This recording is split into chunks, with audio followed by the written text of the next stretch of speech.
Yo, yo, yo! Kamusta everyone? John Goat Lakiru. It's your honest trading buddy. Let's go! So, ngayon, tuloy lang natin yung video or ito yung continuation nung first video na ginawa natin kung paano mag-set up ng chart sa trading view. For this video, ituturo ko kung ano yung mga essentials or yung mga basic indicator na dapat alam mo kung paano gamitin. Kasi yun yung mga indicator na possible na makatulong sa'yo habang nag-uumpisa kang mag-trade. And ako, ito yung mga indicator na normally na ginagamit ko. And since nung nagsisimula ako up to now, I found it na sobrang useful niya. By the way, kung hindi mo pa napapanood yung previous video kung paano i-set up yung chart, paano mo siya gagawin according to your liking, you can watch that video. Pero kung napanood mo na siya, you can skip it and mag-focus ka na dito sa video na to. So, meron lang akong few indicators na ginagamit sa trading style ko or dun sa trading strategy na ginagamit ko. Gaya nga ng sabi ko dun sa previous video, kasi ako, for me, personally, gusto ko malinis yung chart. As in, nakikita ko siya ng maayos. Okay. So, yung style ko kasi, price action trader ako. So, gusto kong ipakita sa inyo na yung chart, sorry, na yung chart, pagka nag-analyze ako ng market or gusto kong mag-place ng trade, lagi akong nag start sa uh, blank canvas or blank chart. Ito, parang ganito. Parang itong nakikita nyo ngayon. So ngayon, ano-ano ba yung mga indicator na normally na ginagamit ko na nag-work for me? Okay. So gusto ko lang sabihin na itong indicator na to, pwedeng mag-work sa'yo, pwedeng hindi. Pero wala namang mawawala kung susubukan mo or papakinggan mo. So let's go. So yung indicator, yung isa sa mga indicator na ginagamit ko is yung EMA. Yan. Ito.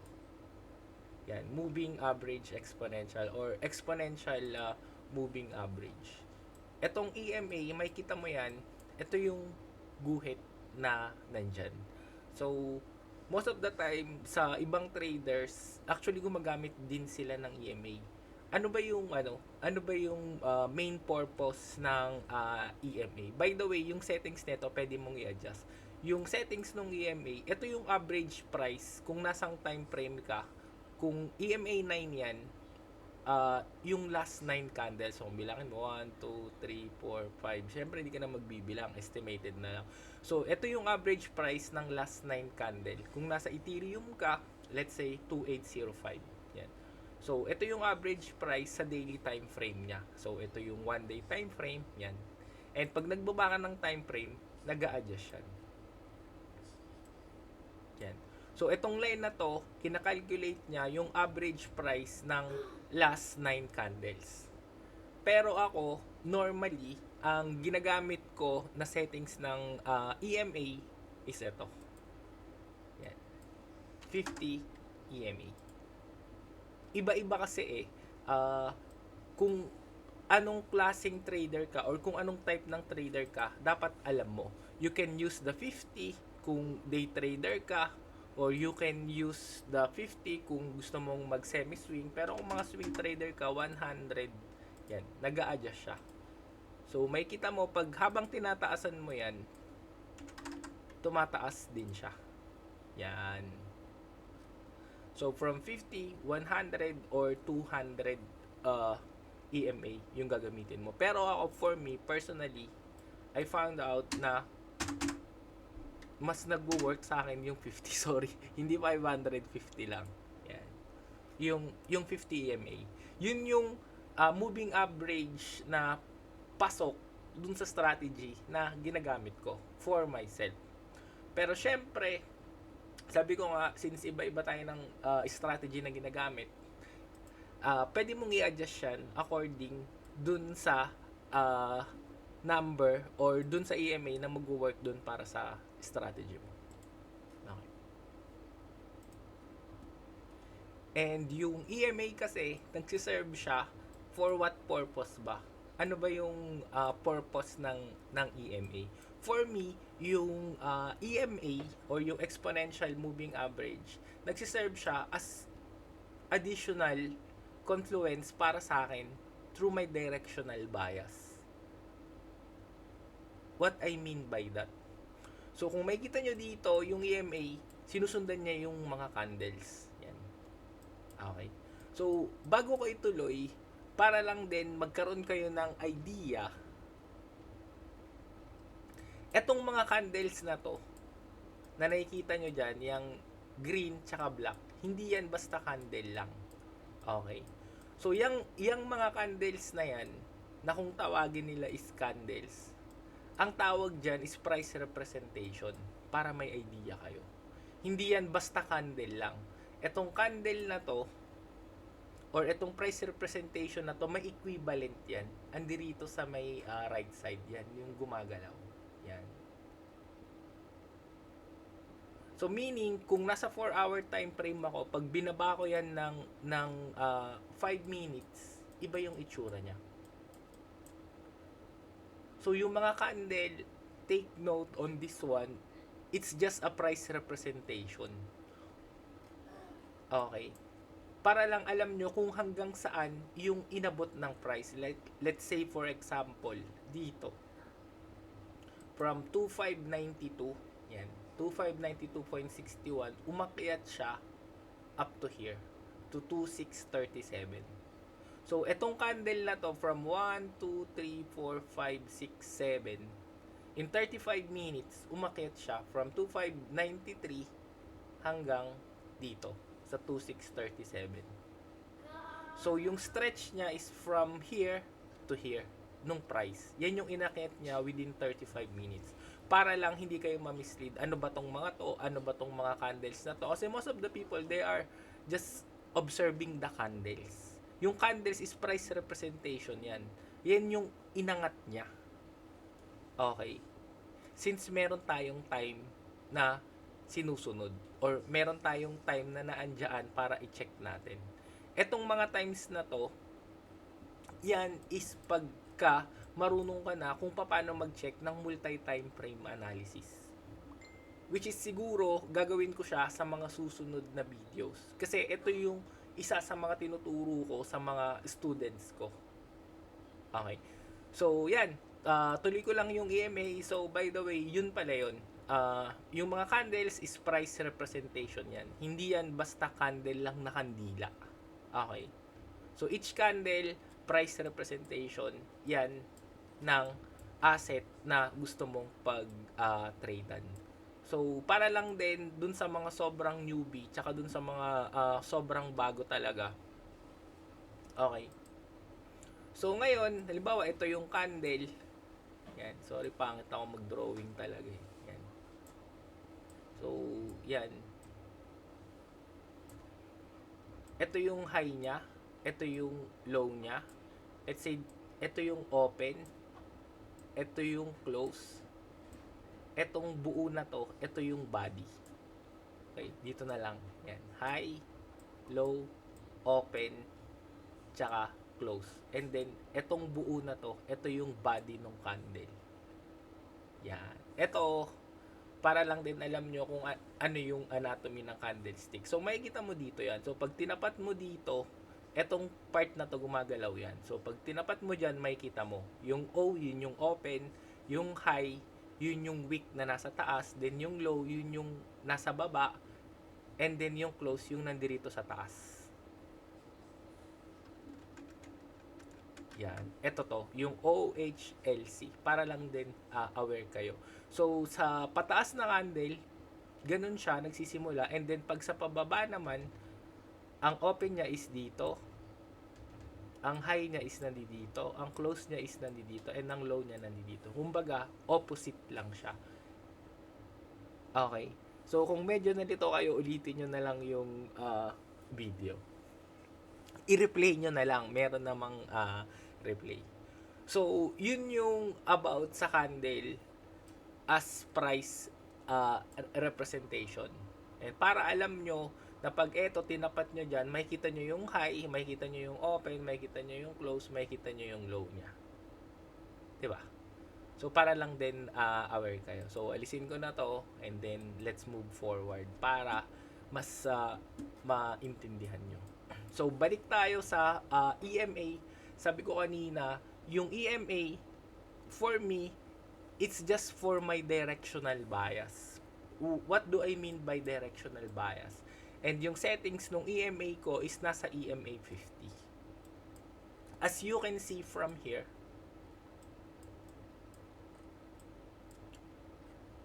na pag yung candles or yung price is above the EMA, ang ginagawa nung prices is umaangat siya. Pag nasa taas siya nung moving average. Okay. And here, makikita nyo na pag nasa baba ng moving average, yung mga candles or yung price, bumababa siya. It's either bumababa or same movement siya. Ang tawag sa ganitong movement is consolidation. Yan. What do you mean by consolidation? Yung price, gumagalaw lang siya ng sideways. Hindi siya umaangat ng sobra, hindi siya tumataas ng sobra. So ngayon, dito pumapasok yung tinuro ko dun sa mga essential tools sa video ng charting. So ito yung horizontal line, so you can put here and then here. And then yung path, makikita mo na nagko-consolidate siya. Yan.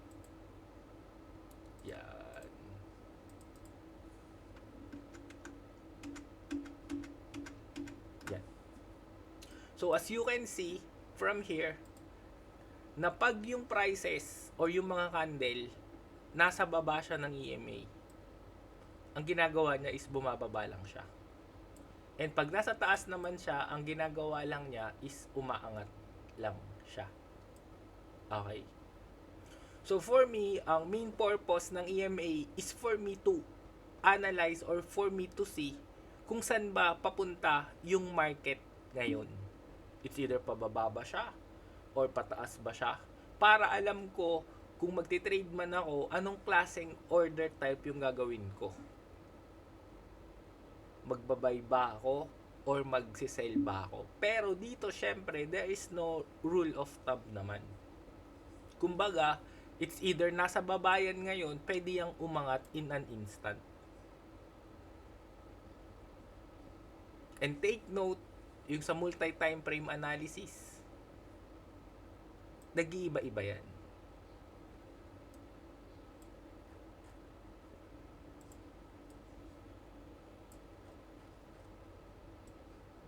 So, pag nasa 4 hours ka, iba yung itsura niya. Pag nasa 5 minutes ka, iba rin yung itsura niya.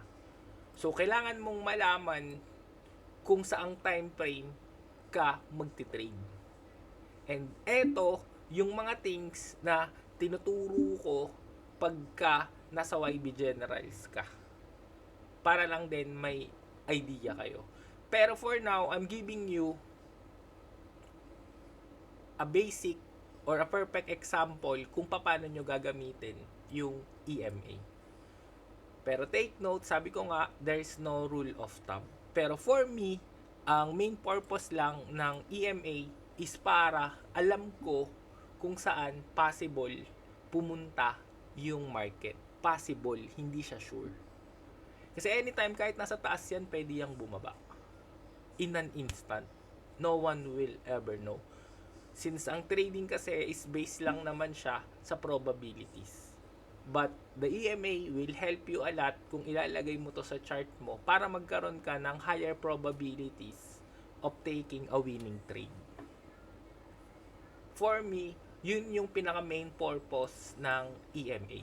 Pero, ang paggamit ng EMA is hindi mo siya pwedeng ibase sa iisang time frame lang. Kasi here, sa higher time frame, makikita mo na yung EMA is nasa taas ng mga candle. Meaning, yung mga candle nasa baba ng EMA. Sorry, ang gulo. Binaliktad lang no? Pero pag nag-drop down ka ng 15 minutes, ng 5 minutes, ng 1 minute, nag-iiba-iba siya. Tumaas na dito, pero sa 5 minutes, tumaas na rin siya. Then, nasa baba na siya. Yan. So, for you to understand, is kailangan mong malaman kung saang time frame mo siya titignan. Gaya nga ng sinabi ko, ito yung mga things na tinuturo ko doon sa YB Generals. Pagka part ka ng YB Generals, you will know all of these things. Okay, pero for now, yun lang yung main use ng EMA for me. So, kung meron pa kayong alam na ibang way kung paano gamitin yung EMA, you can comment below. Para lang din aware ako and at the same time, alam ko din. Di ba?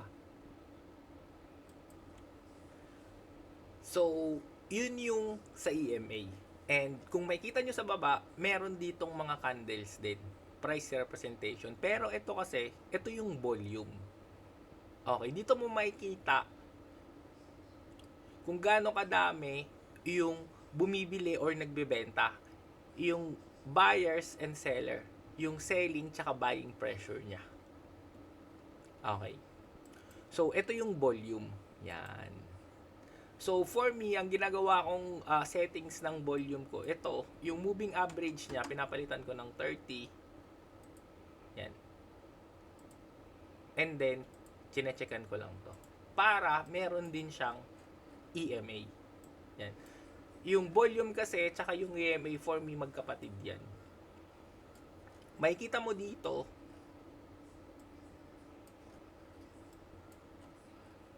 na since yung mga candle nasa baba ng EMA mo, wait, guhitan ko yan.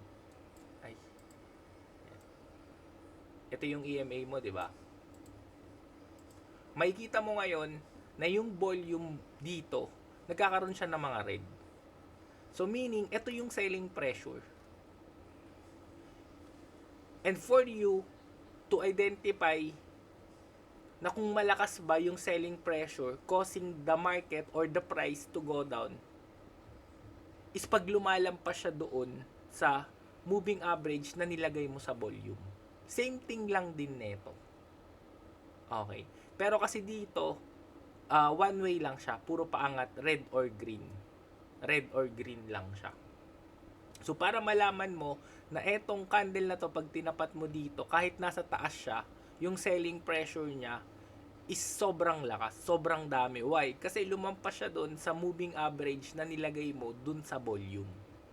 Okay, kaya importante na yung volume nyo, nilalagyan nyo rin ng moving average. Kasi, yung mga market makers, they can fake the price. Pwede nilang pataasin ng walang volume.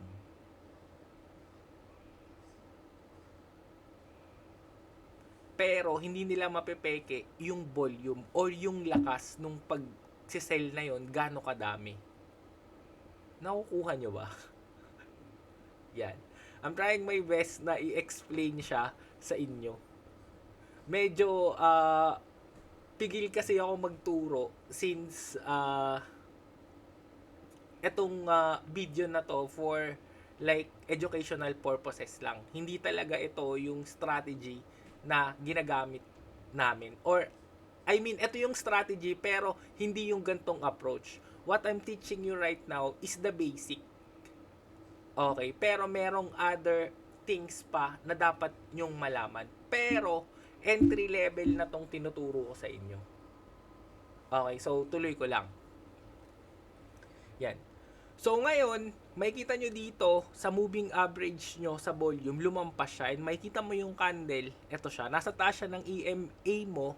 Pero since mataas yung selling pressure niya, since lumampas siya dun, meaning maraming nagsisell, it causes the price to go down para bumaba siya dun. And sabi ko nga kanina, pag yung candles or yung price below siya sa EMA mo, what will happen? The price will go down.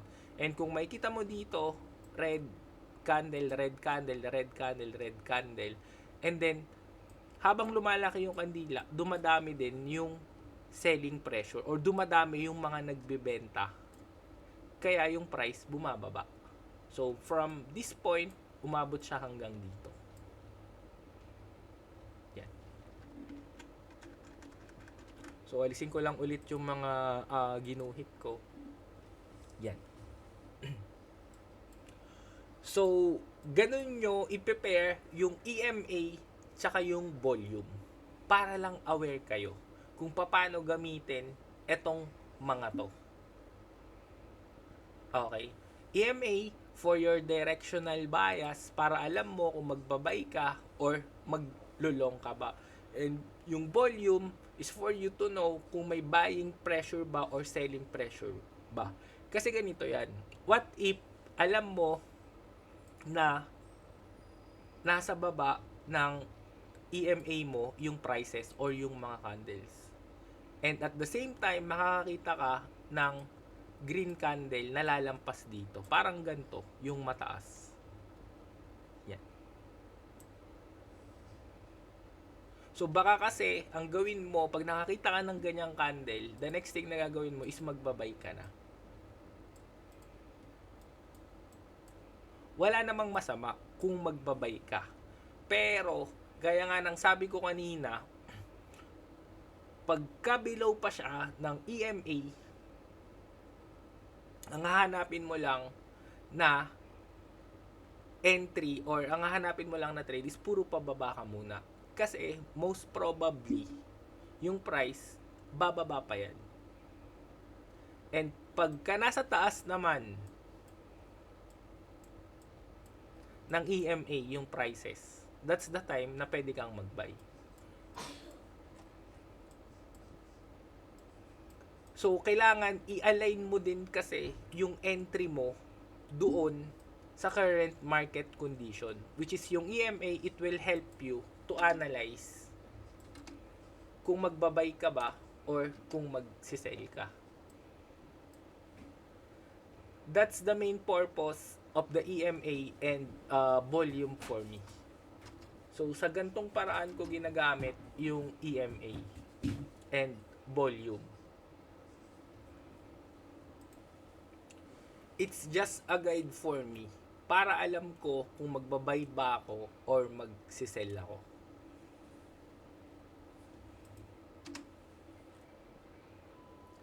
So, EMA and volume, magkapatid yan.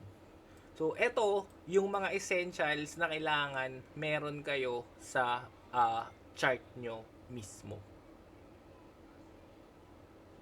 And kung makikita nyo, ito kasi, itong chart na to, ito yung tutorial chart ko. Pero meron akong chart talaga na actual chart. So, sa actual chart ko or yung main chart ko, makikita nyo, nandun yung EMA. Ito, nandun yung EMA. May EMA ako sa volume. And at the same time, meron akong mga certain indicators na nandito.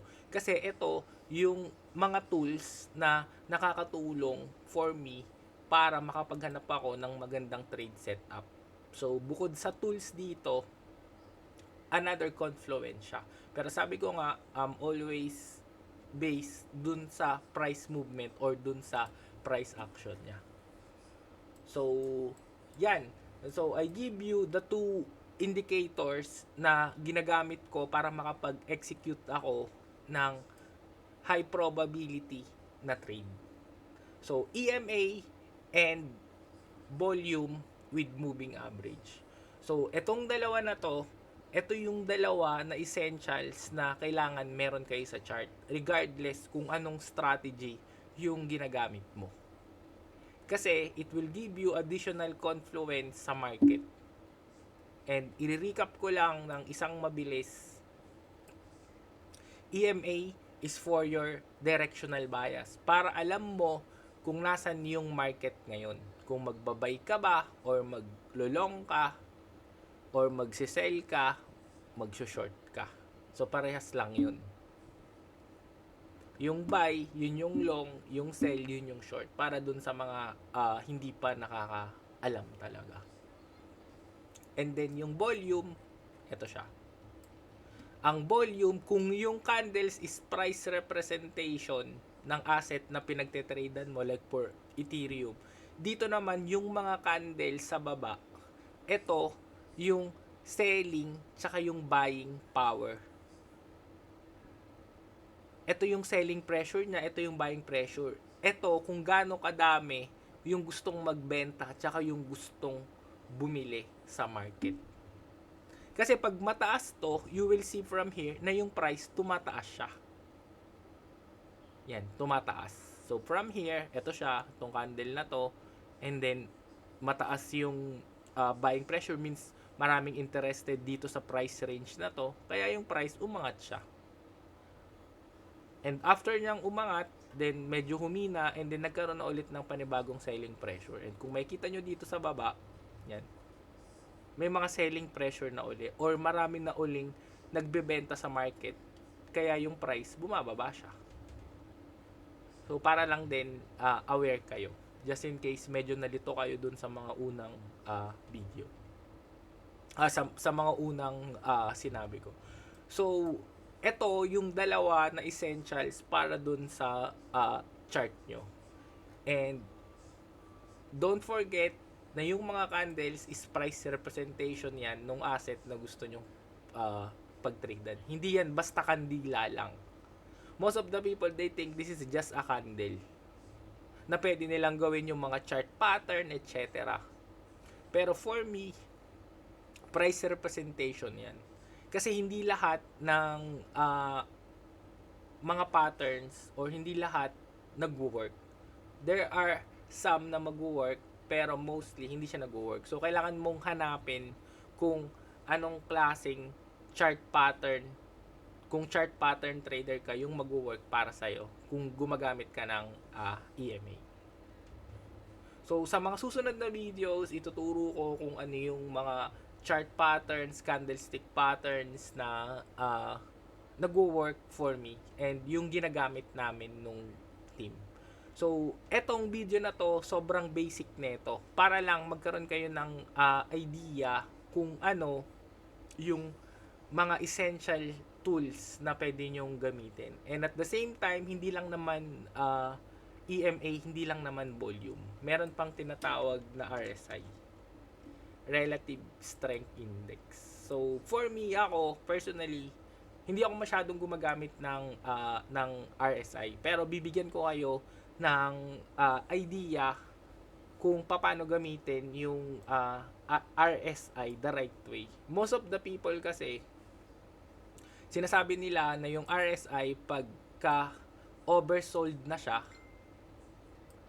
yung market aangat na. Which is wrong.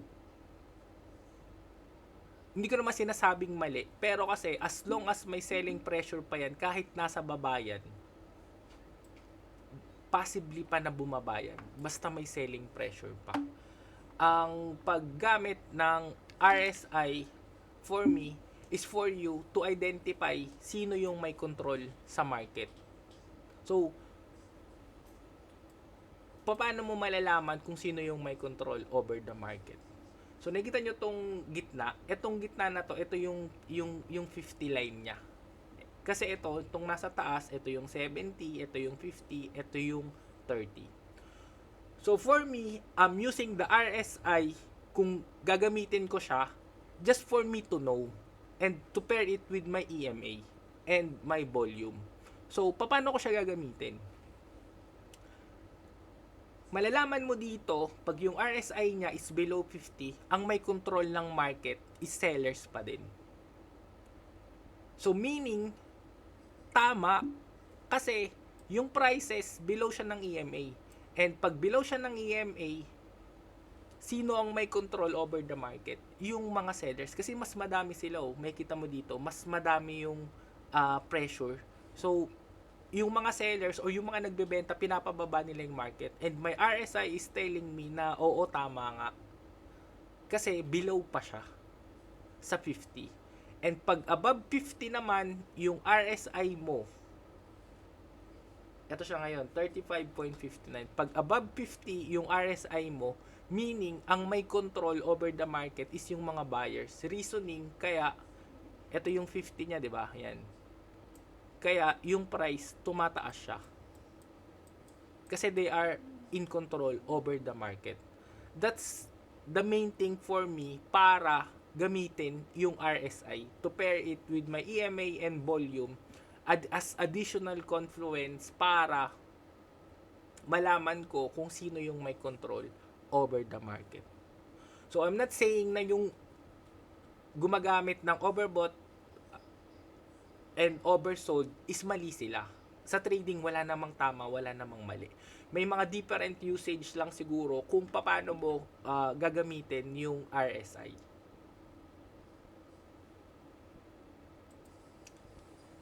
Kasi, pag alam mo kung paano mo gagamitin yung RSI, you will be on the right track. Alam mo kung dapat ba na mag-buy ka na dito or dapat ba na mag-sell ka pa dito. Okay. Etong tatlo na to, magkakapatid yan sila. Kumbaga, sila yung mga perfect combination. Yan. Kasi sa trading, kailangan hanapin mo kung alin yung mag-work sa'yo. On my early days ng pagtitrade, gantong strategy yung ginagamit ko. And I can say na nag-work siya, working siya. Pero sa trading kasi, wala namang assurance. You never know what will happen next. Until mahanap mo kung ano talaga yung strategy na mag-work sa'yo. Sa trading, walang magaling. And even ako, I consider myself as a beginner or newbie pa din, or noob, yung pinakabobong trader. Sorry for the word, pero I'm always thinking na ganun ako. Alam mo yun, kasi sobrang dami mo pang dapat malaman. All I know is, I have one strategy na alam ko na magiging profitable siya in the long run. Like, let's say, for like 100 trades, I will lose like 30 to 50 trades. Pero yung risk to reward ratio ko is mas mataas. Ending na at the end, panalo pa din ako. So we will talk about that later sa mga susunod na video, or kung magiging interested ka, pwede kang sumilip dun sa group namin sa public ng YB Traders para mas malaman mo and at the same time mas makita mo siya. So yun lang. For now, ito na muna yung 3 things na masishare ko para sa inyo. Paano gamitin yung EMA, paano gamitin yung volume na may moving average, and ano yung purpose ng RSI.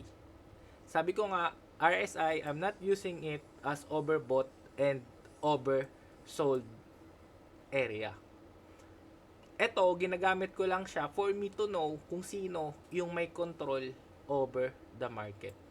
So, directional bias, gaano kadami yung sellers and buyers sa market, and sino yung may control sa market. Okay. Those 3 things na kailangan nyong malaman. In order for you kasi na makapag-execute ka ng trade na high probability trade setups, kailangan alamin mo etong mga bagay na to kasi ito yung mga basic. Ang tawag dito is conditions. Yan. Conditions. Yan. So, kailangan magkaroon ka muna ng set of conditions. Hindi yung basta nagra-random trade ka lang. Kasi once na nagkaroon ka ng conditions before you press the buy and sell button, believe me, dun pa lang yung trade mo magiging high probability na. Na hindi ka magti-trade based dun sa nakikita mo, hindi ka magti-trade based dun sa pakiramdam mo na aangat ba siya or tataas ba siya. Kasi once na nag-set ka ng conditions and you met all the conditions, you will never buy here. Kasi alam mo, yung price, bababa pa yan, men. Why? Kasi, yung mga confirmations mo, sinasabi sa'yo na yung price, they might tend to go down. So ngayon, you will just join them. Kailangan mo lang silang sabayan. Kung alam mo na ngayon, ang nagdo-dominant is yung sellers, yung market bumababa, then sell. Kung yung market nagko-consolidate siya, then don't trade. Consolidation means yung market, isa lang yung galaw niya. Yan. Di ba? Ito, para to dun sa mga medyo advanced na. Di ba? Rest, study. Di ba? Enhance, optimize kung ano pa yung mga strategy na ginagamit mo. Di ba? It's better to stay cash than to have a losing position kasi nagmadali ka. And for me, yung trading is sobrang basic lang niya. Patience lang talaga, waiting game, tsaka psychological thing kasi yung trading. So, most of the people na nagpe-fail para i-achieve yun, men, yun yung mga laging natatalo, di ba? Tas sinasabi scam yung trading because they don't understand.